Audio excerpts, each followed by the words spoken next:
উৎসব আয়োজনের মধ্য দিয়ে ওয়াশিংটনে শেষ হলো নর্থ আমেরিকায় বাংলাদেশিদের আমব্রেলা সংগঠন federation of Bangladesh associations in North America ফেবানার ৩৮তম সম্মেলনের শেষ দিনে কনভেনশনের গুরুত্বপূর্ণ সাধারণ সভার পাশাপাশি ছিল বেশ কিছু সেমিনার, গ্রন্থমেলা সহ বিভিন্ন পণ্যের স্টল এবং জমজমাট সাংস্কৃতিক অনুষ্ঠান।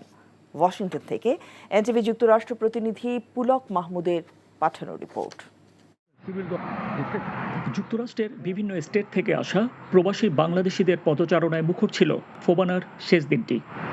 এদিন সকালে সম্মেলনের ভেন্যু ম্যারিয়ট ক্রিস্টাল গেটওয়ে হোটেলের বলরুমে অনুষ্ঠিত হয় ফোবানা ২০২৪-এর সাধারণ সভা, যেখানে আগামী ১ বছরের জন্য নির্বাচিত হন ৩১ সদস্য বিশিষ্ট ফোবানা এক্সিকিউটিভ কমিটি। বিকেলে ভেন্যু প্রাঙ্গণে জাতীয় কবি কাজী নজরুল ইসলামের উপর নির্মিত তথ্যচিত্র দেখানো হয়, যেখানে বিদ্রোহী কবির জীবনের বিভিন্ন উল্লেখযোগ্য দিক তুলে ধরা হয়। এছাড়াও বিষয়ভিত্তিক আরও কিছু সেমিনার ছিল, যা নজর কাড়ে দর্শকদের।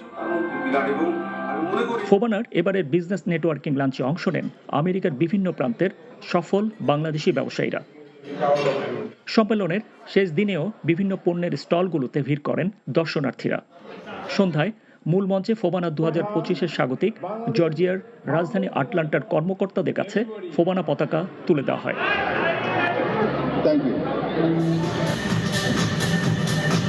এদিন মূল মঞ্চে সাংস্কৃতিক পরিবেশনায় অংশ নেন বিভিন্ন স্টেট থেকে আসা সাংস্কৃতিক সংগঠনগুলো।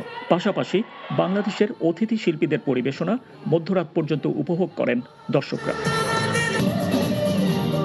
Pulak Mahmud, NTV news, Washington DC.